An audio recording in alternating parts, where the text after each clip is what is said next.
It was just another quiet Friday night at Westmont University. The campus had thinned out as students fled to their homes or events for the weekend.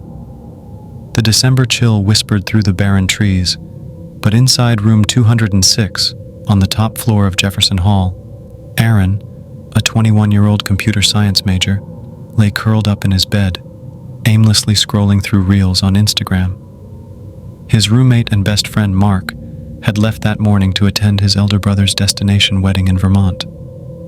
The room felt eerily empty without his usual banter and gaming marathons. As Aaron flipped through another reel, a flicker on his screen caught his eye. Not the reel, but the reflection on the phone's black border. It was Mark's face, staring right over his shoulder. His heart seized. He turned his head with a jolt. No one. The bed was empty. The room was still.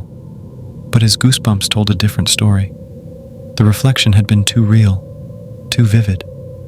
He shook it off. Maybe a hallucination? He hadn't slept well in days. Later that night, around 9:30 p.m., Aaron stood on his balcony with a plate of microwave pasta, phone pressed to his ear as he chatted with his mom.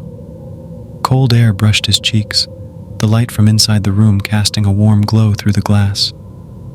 That's when he froze mid-sentence. Through the balcony glass, at the dining table behind him, he saw Mark, sitting, motionless, head bowed toward the plate, as if waiting to be served. Aaron's hand trembled. The fork slipped from his fingers. How? The door was locked from the inside. He was alone. He had been alone all day.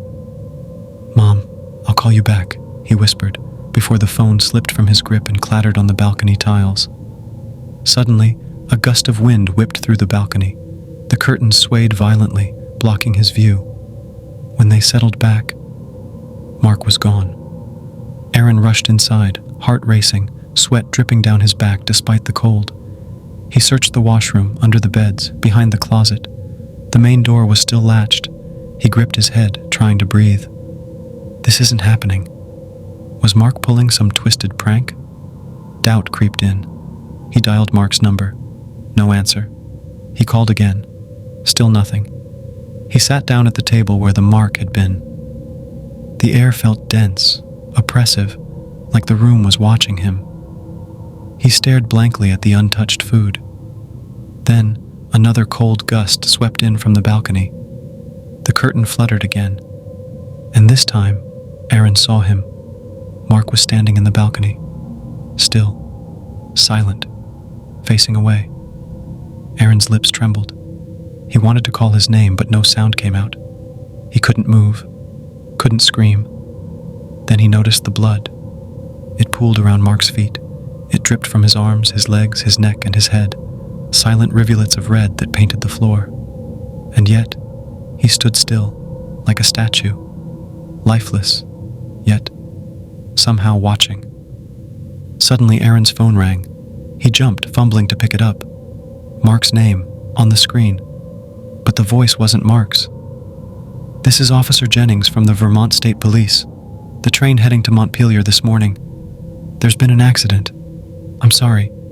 Your friend Mark, he didn't make it." Aaron's blood ran cold.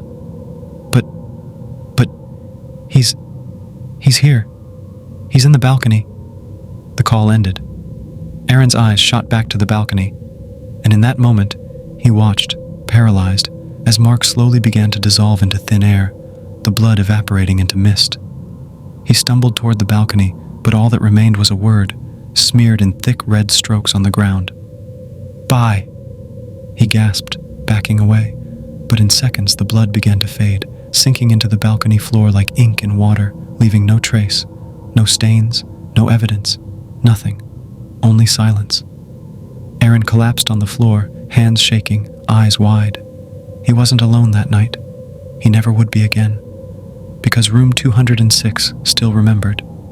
And sometimes, the dead come home to say goodbye.